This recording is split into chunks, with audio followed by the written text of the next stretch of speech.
to be accused of capitalizing or exploiting my relationship with him. So that's why I never wrote a book for almost 40 years about my relationship with Elvis. The lights inside Graceland were still burning when the rest of Memphis slept. Linda Thompson remembers that silence, a silence so heavy it felt alive. He couldn't stand being alone, she once whispered, but what haunted him most was himself.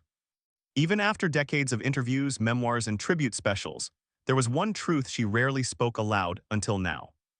Because what destroyed Elvis Presley wasn't fame, it wasn't fortune, and it wasn't even the pills that littered his bedside table like confetti after another show.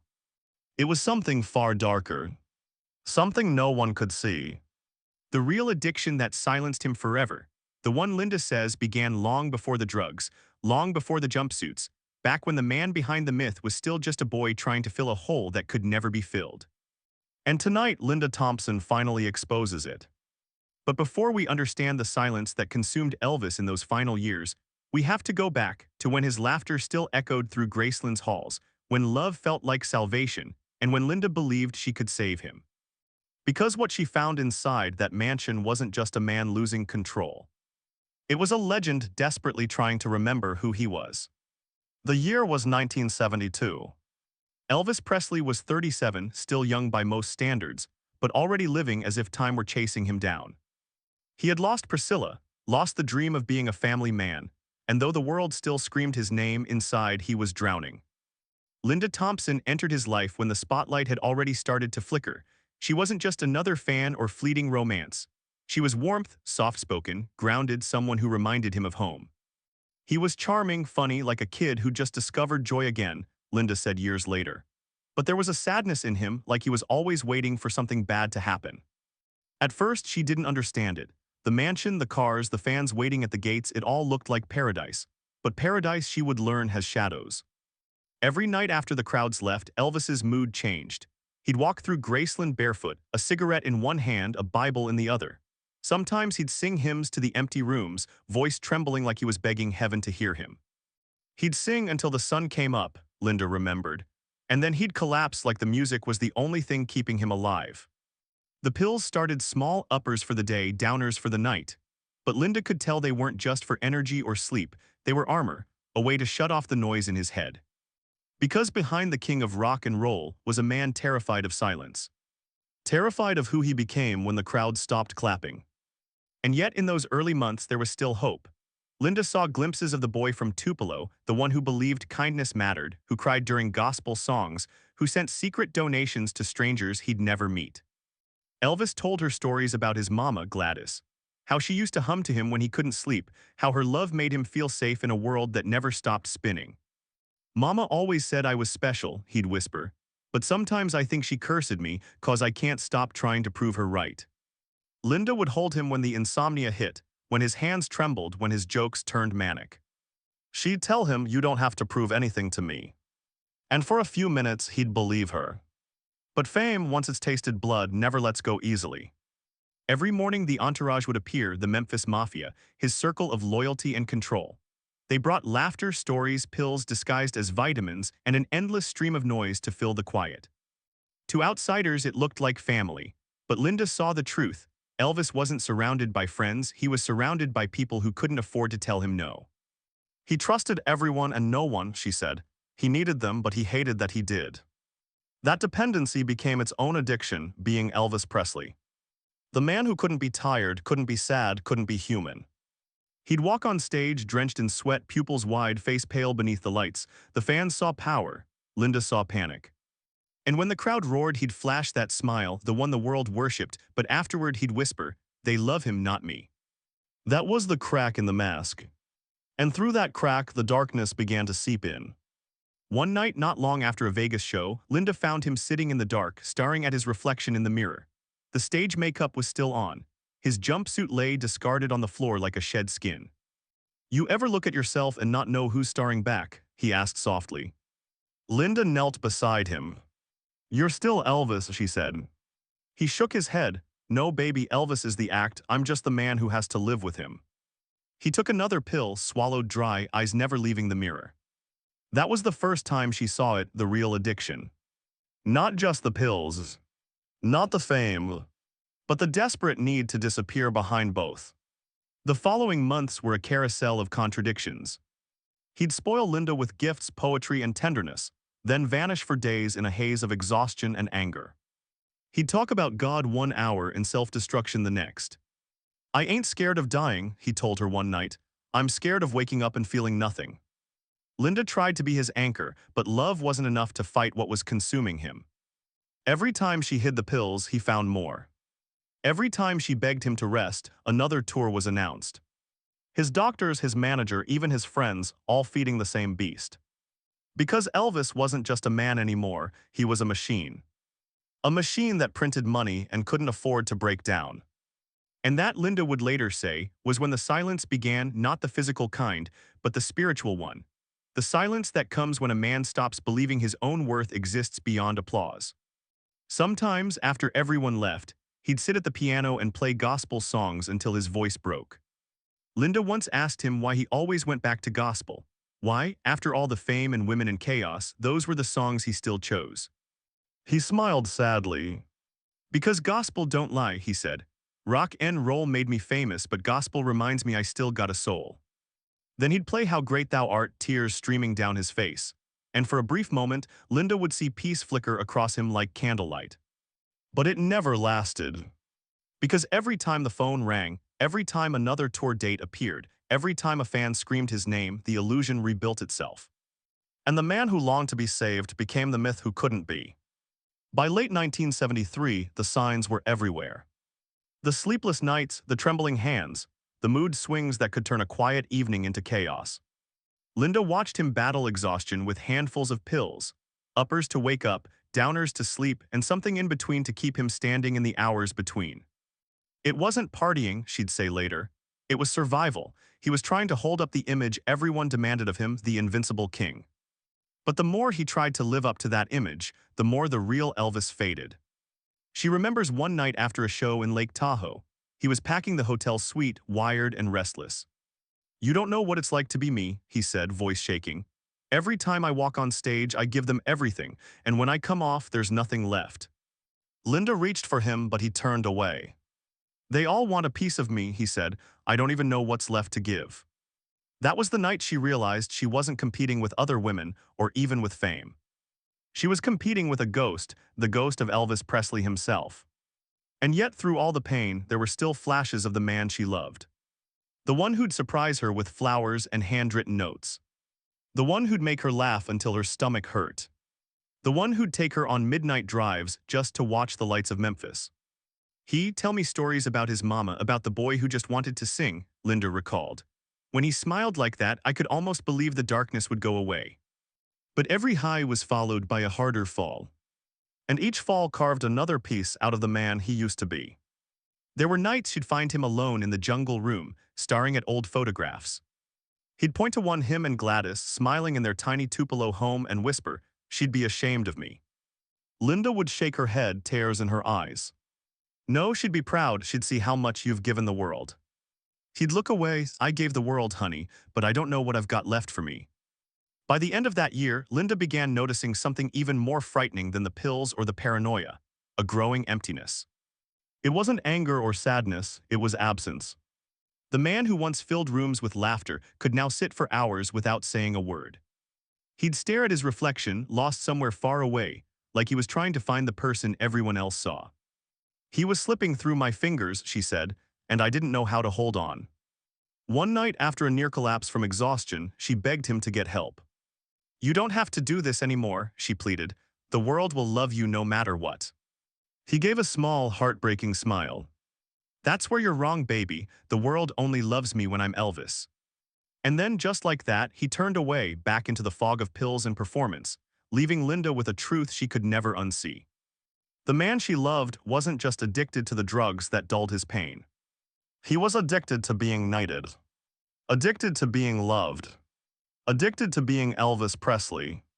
And in that realization, Linda saw the tragedy to come. Because every show, every scream, every curtain call wasn't saving him anymore. It was killing him, one ovation at a time.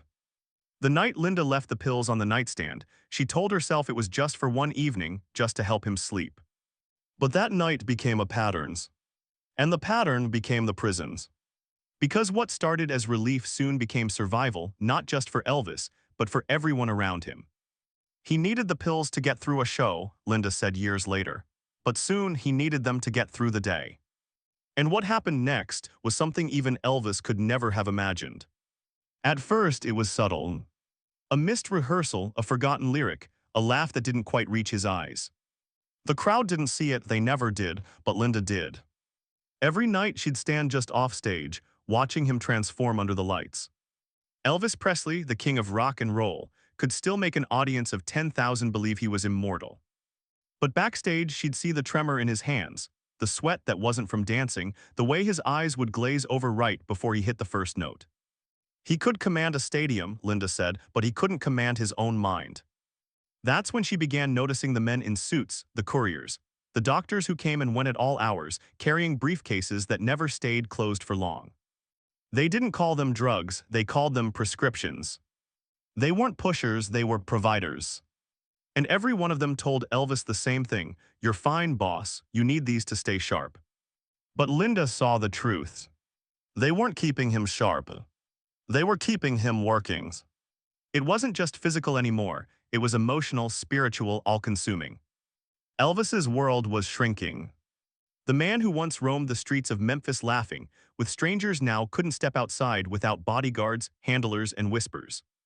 He started closing the drapes in Graceland, afraid of who might be watching. He'd call Linda at 3 a.m., his voice slurred but frightened. "You ever feel like everyone's taking from you?" he'd ask. "Like they'd rather see Elvis than see me?" Linda would whisper, "You are Elvis." He'd go quiet for a moment. Then he'd say, almost like a confession, "That's the problem, baby, I don't know how to stop being him." That was the addiction Linda said no one ever talked about, the addiction to being wanted. Because when the world worships you, the silence feels like death. The entourage didn't help. They laughed at his jokes, clapped at his moods, and told him what he wanted to hear. When he felt paranoid, they blamed others. When he lashed out, they called it genius. And when he collapsed, they said it was exhaustion, never the truth. He was surrounded by people who loved him to death, Linda said, literally. She tried to intervene. She called doctors, she called family. But no one wanted to anger the kings. Because angering Elvis meant being cut out of the circle, and that circle was money, fame, and power. So they kept quiet. They told Linda she was overreacting. They told Elvis she didn't understand. But she did. More than anyone's. One night during a Vegas run, Linda found him sitting in the dressing room before a show. He was staring at his reflection again, that same mirror from the night he said he didn't recognize himself. Only this time there was no confusion in his eyes. Just resignation. He looked at her through the glass. "You ever wonder if I'd still matter if I walked away?" Linda froze. "You'd always matter." He smiled faintly, shook his head. "Not to them, not to the world. If I stop being Elvis, I disappear." She wanted to tell him that wasn't true, but deep down she feared he was right. Because everywhere they went, people didn't just want to see him, they wanted to consume him. Every handshake, every autograph, every scream from the crowd, it was all taking a piece. And Elvis was running out of pieces to give. By 1975, the tension inside Graceland had turned toxic. Linda described it like living in a house made of ghosts, laughter echoing through rooms where no one smiled anymore. The mansion that once overflowed with music was now filled with whispers and footsteps, and the constant sound of prescription bottles shaking like rattlesnakes. Elvis would disappear for hours, locking himself in the bathroom or the piano room, the door cracked open just enough for the faint hum of gospel to drift out. When Linda tried to join him, he'd say softly, "Not now, baby, I'm talking to God." But even God seemed to be slipping away. There were moments of clarity, sudden bursts of the old Elvis. He'd wake her in the middle of the night, drag her to the living room, and play new songs he wanted to record. His eyes would light up like the boy from Tupelo again. "You hear that, baby? That's the real me. That's the sound I started for." But by morning, the sparkle would fade, the weight would return, and the boy would vanish again behind the man the world demanded. Linda began to feel like she was living with two people, the soul she loved and the shadow that fame had created. And that shadow was winning. One night she walked into the bedroom and found him collapsed on the floor, surrounded by bottles, some empty, some spilled. Her heart stopped. She shook him, screamed his name, begged him to wake up. For a moment, he didn't. Then with a faint groan, his eyes flickered open. "Don't cry, baby," he whispered. "I was just trying to get some peace." That was when Linda realized the truth. He wasn't taking the pills to live. He was taking them to die slower. That overdose scare could have been the wake-up call, but instead it became another secret. The entourage covered it up, the doctors rewrote the charts. The show went on. Because Elvis Presley couldn't afford to be human. In public, he still looked like a god, the jumpsuit gleaming under the lights, the crowd roaring his name. But up close, Linda saw the decay. The swollen face, the trembling hands, the hollow stare that couldn't quite find the crowd anymore. "He started performing to ghosts," Linda said. "The audience didn't know, but I did. He was there, but he was." She tried to talk to him again. "You're killing yourself," she said one night, tears streaming down her face. He smiled that tired smile. "Maybe that's the only thing I can still control." Her voice cracked. "You can control getting better, you can stop." He turned away. "You don't stop being Elvis, baby, you just fade slower." That line would haunt her for decades. Around this time, Colonel Tom Parker, his infamous manager, tightened his grip. Contracts tore and obligations piled up. The money machine couldn't stop, even as the man inside it was breaking apart. Linda tried to confront Parker. "He needs rest," she pleaded. "He's sick." The colonel smiled coldly. "He'll rest when he's dead, sweetheart. The fans don't pay for rest." That sentence would echo in Linda's mind every time she saw Elvis stumble on stage. Every time the applause drowned out his exhaustion. Every time he walked off stage looking 10 years older than when he walked on. But even as his health deteriorated, Elvis's pride wouldn't let him admit weakness. He'd joke about his weight, about the rumors, about the pills. He'd say, "I'm fine, baby, just a little tired." But Linda knew tired. This wasn't tired. This was terminal. She'd find him talking to himself in the mirror again, mumbling lines, half prayers, half apologies.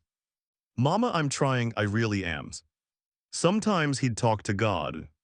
Sometimes he'd talk to his fans. Sometimes she wasn't sure who he was talking to at all. The man who once filled stadiums with joy now lived, surrounded by echoes of his own voice. There were nights he'd wake up gasping, drenched in sweat, eyes wide with panic. Linda would grab his hand. "It's okay, you're safe." He'd whisper, "No, baby, I ain't safe nowhere. They're all waiting for me to fall." "Who's they?" she asked. "Everyone," he said. "The press, the fans, the ones who love me, they all want a piece when I go." He wasn't wrong. By now, Linda's own health was unraveling under the strain. She couldn't sleep, couldn't eat, couldn't stand watching the man she loved slowly disappear. She begged him to leave Las Vegas, to walk away from the colonel, to start fresh. "We could go somewhere quiet," she said. "No shows, no crowds, no noise, just you and me." He looked at her with eyes full of sorrow. "You don't understand, honey. I ain't nobody if I ain't Elvis Presley." She whispered back, "You'd be the man I fell in love with." He didn't answer. That silence, that long, suffocating silence, was when she knew he was already gone. The breaking point came one night after another overdose scare. Linda found him unresponsive again, this time for nearly a full minute. The bodyguards panicked. The doctor injected something that jolted him awake. When he opened his eyes, he laughed weakly. "Guess the king's still got a few encores left." That was the moment Linda's love turned to terror. Because she realized no one could save him, not her, not God, not even Elvis himself. So she did the hardest thing she'd ever done.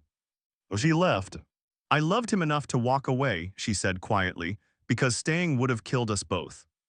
When she closed the doors of Graceland behind her for the last time, the house was silent. The same silence that would one day become permanent. But before she drove away, she looked back through the gates and whispered, "Please find peace just once."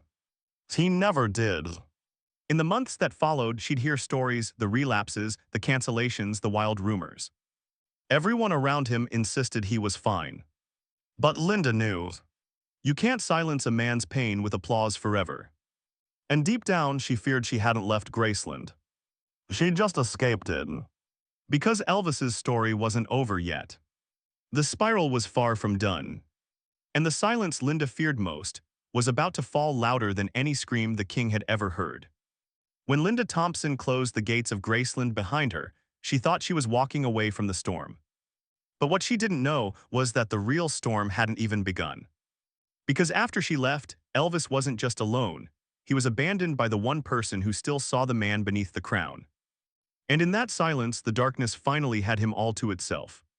The house got quieter after Linda left, one of his old friends recalled. But it wasn't peace, it was the sound of something dying. The days that followed were a blur of pills, rehearsals, and empty conversations. He surrounded himself with people but not connection. He'd laugh then drift away mid-sentence, lost somewhere only he could see. His body was there. But Elvis, the real Elvis, was fading. And yet he couldn't stop. Not the tour. Not the appearances. Not the act of being Elvis Presley. It was as if the stage had become both his church and his coffin. He used to tell me, recalled one bandmate, the only place he could still breathe was under the lights. But even that began to betray him. On stage, his voice cracked more often. The jumpsuits grew tighter, the movements slower. He'd forget lyrics, sometimes whole verses, and the crowd would cheer louder, trying to pull him through sheer devotion. They thought they were saving him. They didn't realize they were watching him drown. At first, his team said it was fatigue. Then they said it was medication. But the truth, Linda would later say, was simpler. He had nothing left to give. He'd become addicted to applause, and applause is a cruel drug. Because once it stops, you crash. There's a story from early 1977, a moment that captures the man he'd become. Elvis was in the dressing room before a show in Baltimore. The crowd was already chanting his name, but he was slumped in a chair, head in his hands, unable to move. One of his bodyguards tried to encourage him. "Come on, boss, they're waiting for you." Elvis didn't lift his head. He just whispered, "They want Elvis Presley. I don't know if he's still here." Then, after a long silence, he stood, straightened his cape, and said, "Well, let's go find him." He went on stage that night. He smiled, he sang, he bowed. And when the curtain fell, he collapsed. That was the cycle. Perform, pretend, fall, repeat. By that spring, his inner circle had become more like caretakers than friends. They carried him from show to show, from hotel to limousine to hospital bed, patching him up just enough to get through another night. He started canceling interviews, hiding from cameras, and turning down friends who came to visit. To most of the world, he was still the king. But to those inside Graceland, he was a ghost haunting his own empire. The man who once filled rooms with laughter now moved through them like smoke. He stopped talking about the future, recalled his cousin Billy Smith. All he'd say was, "I just want to rest." Rest, that word meant more than anyone realized. Because by then, Elvis had stopped chasing fame. He was chasing escape. He'd call Linda sometimes, late at night, voice barely above a whisper. "You were right, baby, it don't end, it just gets louder." She'd ask if he was okay. He'd say, "Yeah, I'm fine." But she could hear the lie between every breath. It was the same lie he told the world. Around this time, Elvis began to speak often of his mother again. He'd play her gospel favorites on the piano, sometimes crying mid-song. "She was the only one who ever really saw me," he'd say. "Everyone else just sees the king." Linda believed that grief was the true addiction, the one that started it all. He'd spent his life trying to fill the void his mother left behind. The fame, the women, the luxury, they were all just noise to drown out the loss. And now the noise was killing him. There were small rebellions, flashes of the man who refused to give up. He'd talk about new songs he wanted to record, ideas for a comeback. He'd promise friends, "Next year I'm gonna get healthy, you'll see." But each promise ended the same way, with another handful of pills, another night lost to the fog. He didn't want to die, Linda later said. He just didn't know how to live anymore. By summer, the transformation was undeniable. His face was puffy, his speech slow, his performances erratic. But he insisted on touring.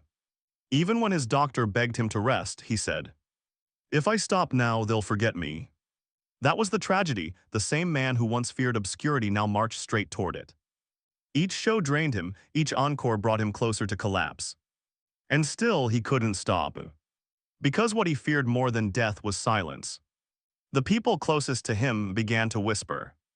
They said he wasn't the same. They said he looked lost, hollow, gone. Fans wrote letters begging him to take care of himself. But they were writing to Elvis Presley, not the man slowly dying behind the name. The real Elvis, the one who loved gospel, who made jokes about his crooked teeth, who called everyone darlin', that Elvis was buried somewhere under the myth. And no one could dig him out.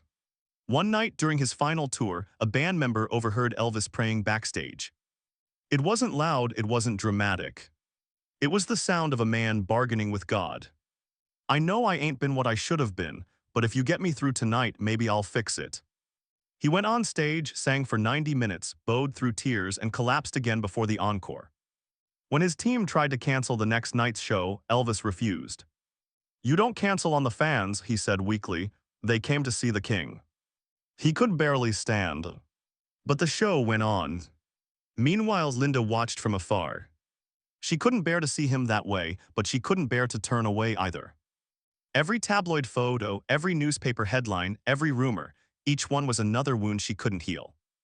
"I used to dream he'd call," she said softly, "that he'd say he wanted to start over, but deep down I knew he wouldn't." And then came August 16, 1977. That morning, Elvis woke early. He was supposed to fly out for another tour, one he'd promised would be his fresh start. He told his fiancée, Ginger Alden, he couldn't sleep. He went into the bathroom, book in hand. He said, "Don't fall asleep, honey, I'll be right back." Those were the last words anyone ever heard him say. Hours later, Ginger found him on the floor. Unconscious. Cold. The man who'd moved the world with his voice was silent. The world exploded with grief. Crowds flooded Graceland's gates, candles flickering in the Memphis heat. People fainted in the streets. Radio stations went black for a minute of silence. And Linda Thompson, the woman who had once watched him fall asleep to gospel hymns, fell to her knees when she heard the news. "I thought I knew what silence sounded like," she said, "until that day." At the funeral, the world saw the spectacle. The white casket, the endless flowers, the tears of millions. But Linda didn't see a king. She saw the man she used to hold when he couldn't face himself. She saw the boy from Tupelo who just wanted to be loved for being human. "He died chasing peace," she whispered. "I just hope he found it." In the weeks that followed, the truth began to surface. Toxicology reports, medical records, the shocking details of just how deep the dependency had run. Doctors, prescriptions, enablers, all exposed under the glare of a media hungry for scandal. But what Linda wanted the world to know was something the headlines would never print. That Elvis's real addiction wasn't to drugs. It was to love. To the impossible weight of being needed by millions and understood by no one. He couldn't stand being alone, she said, so he surrounded himself with people who made him lonelier. And yet, even in death, Elvis's presence didn't fade. His songs climbed the charts again. Fans made pilgrimages to Graceland, leaving notes, flowers, and tears. But behind every tribute, Linda saw the irony. The same adoration that had kept him alive had also destroyed him. "They still call him the king," she said, "but kings don't die like that, men do." Years later, Linda was asked what haunted her most.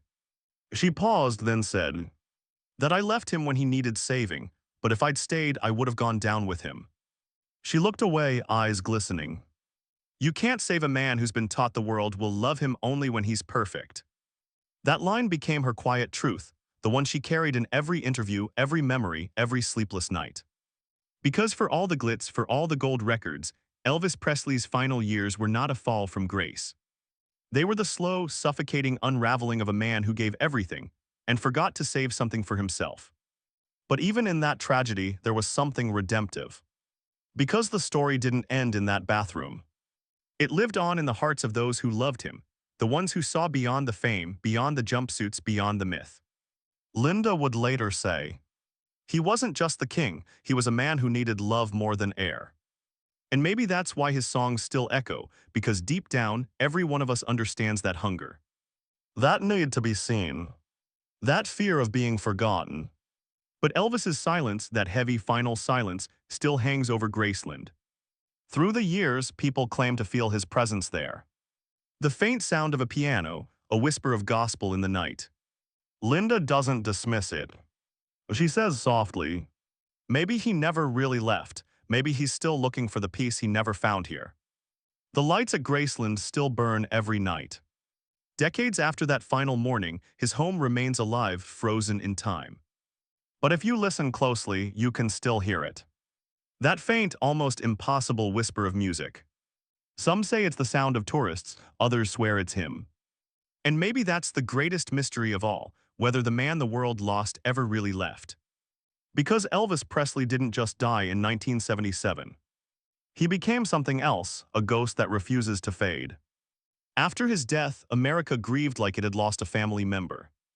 Radio stations played his songs on loop. Fans camped outside Graceland for days, refusing to believe it was true. And when the casket was carried through Memphis, thousands lined the streets, weeping for a man most had never met but somehow felt they knew.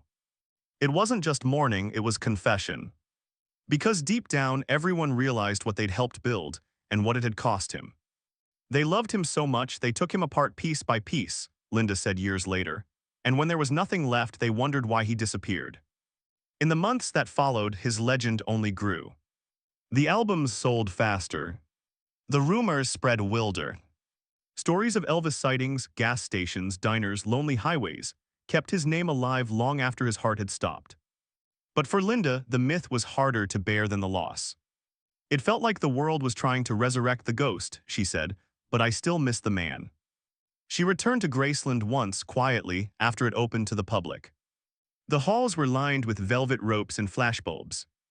The Jungle Room, once filled with laughter and midnight music, now held tourists with headsets whispering facts about a man they'd never truly known. And there, under the soft hum of audio guides, she stood in silence, hearing only the echo of his voice. He used to sit right there, she whispered, singing gospel till sunrise. But now even the piano was silent. Over time, the story of Elvis Presley became the story of America itself, the boy who rose from nothing, conquered the world and lost himself in the dream. He was the symbol of freedom, rebellion, and heartache. But behind every poster, every impersonator, every rhinestone suit, was a truth that Linda could never unsee. He wasn't addicted to fame. He was addicted to love and to the illusion that love could save him. He gave everything he had, she said, and when that wasn't enough, he gave what he didn't. And yet something beautiful survived. Because even in his brokenness, Elvis gave the world a gift it couldn't return: vulnerability. He showed that greatness doesn't mean perfection. That even the brightest stars are haunted by the same shadows as everyone else. Every note of Can't Help Falling in Love, every whisper in Love Me Tender, every trembling prayer in How Great Thou Art, carried the ache of a man who spent his life searching for peace. And maybe that's why his music endures. Because when Elvis sang, it wasn't just performance. It was confession. Years later, Linda spoke of one memory she could never shake. It was a night at Graceland, long before the chaos consumed him. They were sitting by the piano, and Elvis had just finished playing Unchained Melody. He turned to her and said softly, "You think people will remember me when I'm gone?" She laughed. "Of course they will." But he didn't smile. He looked down at the keys and said, "I don't mean the music, I mean me, the man's the one who gets scared." Linda didn't answer then. But years later, standing in that same room alone, she whispered, "Yes, baby, I remember you." Graceland remains his monument, both a shrine and a cautionary tale. Every August, fans from around the world gather with candles and flowers, walking the driveway in silence. And for one night each year, that house glows again, not with fame, but with the quiet grief of millions who still feel his absence. Some come to celebrate him. Others come to forgive him. And a few come to forgive themselves for loving the myth more than the man. He didn't belong to any of us, Linda once said, but somehow we all belong to him. Today, young artists still chase the dream he created, the sound, the swagger, the legend. But none of them will ever carry the same burden. Because Elvis wasn't just first, he was alone. He stood at the crossroads of gospel and rock, fame and faith, heaven and earth, trying to make peace with all of it. And though the world called him the king, those who loved him knew better. He was never trying to rule. He was just trying to believe. Even now, decades later, there are moments when Linda hears one of his songs in a restaurant, on the radio, drifting through an airport, and she stops. Time folds back. And for a brief second, she's 22 again, sitting beside him as he hums gospel in the dark. He's everywhere, she said once, not in spirit, in memory. He's the sound that never stops playing. Because the truth is, Elvis didn't vanish in 1977. He transformed. From a man to a myth, yes, but also from pain to purpose. His story became a mirror for every soul who's ever felt trapped by love, fame, or expectation. Every person who's ever given too much of themselves trying to be enough. And through that mirror, we still see him, fragile, brilliant human.